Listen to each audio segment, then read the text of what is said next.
Atëherë jemi në ditën e 4, natyrisht që jemi akoma në situatë emergjense në shkallë vendi në lidhje me prezencën e rreshjeve në nivel kombëtar. Situata është në kontroll, thuajse që të gjitha institucionet, strukturat, operatorët janë të angazhuar sipas prefekturave dhe bashkive dhe momentalisht jemi në urën e Mifolit ku duhet të theksojmë se prej gati 12 orësh ka filluar rënja e nivelit të Vjosës. Tashmë është larguar rreziku ose risku i shtuar dhe presim që të hyjë totalisht në shtratin e vet, pasi edhe nivelet në Përmet dhe në Memalia,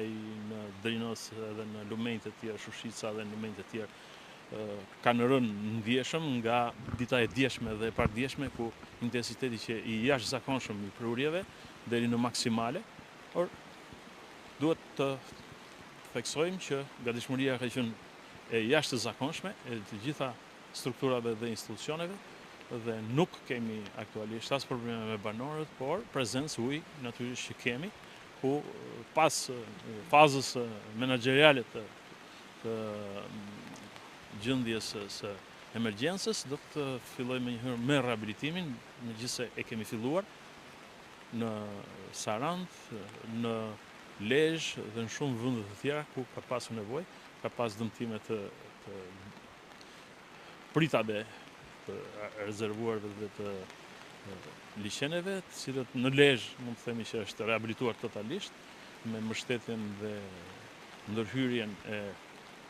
strukturave operacionale të Lezhës, të prefekturës, operatorëve, por edhe të forcave të armatosura, të cilat kanë qenë prezente thuajse në të gjitha rastet. Për shembull, duke qenë se qëndroni në urën e Mikolit me gratë dëmmi për mbledhje të gjithë qarqeve, duke qëndruar që nga banesat e përbëra sa është numri sot në Fier në Vlorë, por edhe dëmtimet e tjera në Gjën e Gjallë dhe me informacion që ju keni.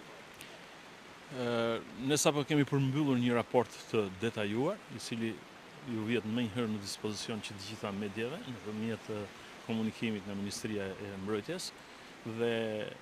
në mënyrë të detajuar dhe specifike gjithë prezencën e ujit, sipërfaqet e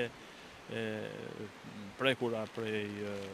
rreshjeve, por edhe banesat e prekura apo dhe numrin e banorëve të evakuar. Duhet të theksojmë se këto rreshje kanë përfshirë pothuajse që të gjithë vendin, ndonse në ditët e para për datës 17 patëm